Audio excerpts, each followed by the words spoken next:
For Pacifica Radio, I'm Teresa Wierzbianska. Former U.S. President Jimmy Carter has died. He was 100 years old and had spent roughly 22 months in hospice care. The Georgia peanut farmer served one turbulent term in the White House before building a reputation as a global humanitarian and champion of democracy. He defeated President Gerald Ford in 1976, promising to restore trust in government, but lost to Ronald Reagan 4 years later amid soaring inflation, gas station lines, and the Iran hostage crisis. He and his wife Rosalind then formed the Carter Center, and he earned a Nobel Peace Prize while making himself the most internationally engaged of former presidents. The Carter Center said he died peacefully Sunday afternoon in Plains, Georgia, surrounded by his family.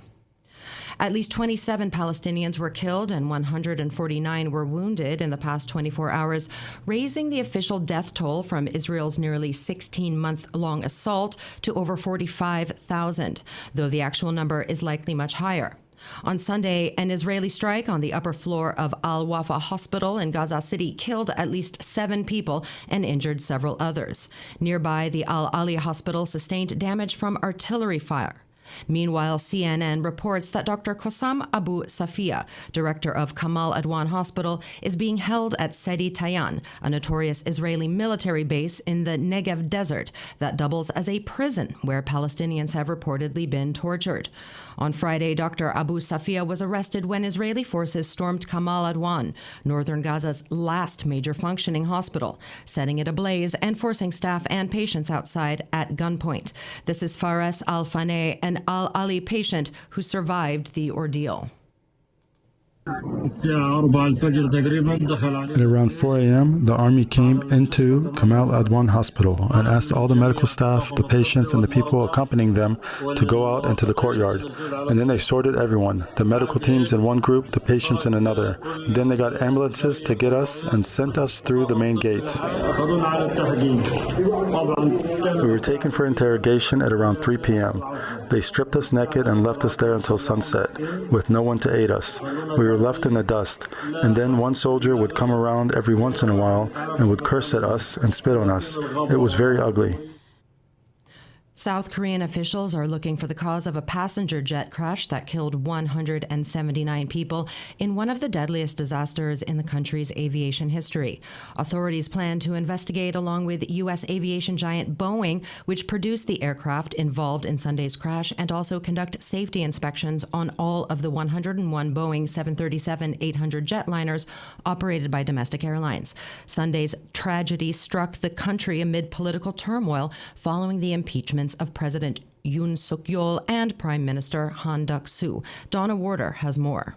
Officials say the Boeing 737-800, operated by Jeju Air, crashed Sunday while trying to land at an airport 180 miles south of Seoul. Footage of the plane, which had taken off from Bangkok, shows the jetliner skidding across the airstrip at high speed and slamming into a wall, triggering an explosion. The South Korean Fire Agency says 179 people were killed, but emergency workers were able to pull 2 crew members to safety. Video of the crash indicated that the pilots did not deploy flaps or slats to slow the aircraft, suggesting a possible hydraulic failure. Ju Jong-won, chief of South Korea's aviation policy, said at a news conference that there are 101 B-737-800 series planes being operated in the country, and that they are looking at conducting investigations of those planes. I'm Donna Warder.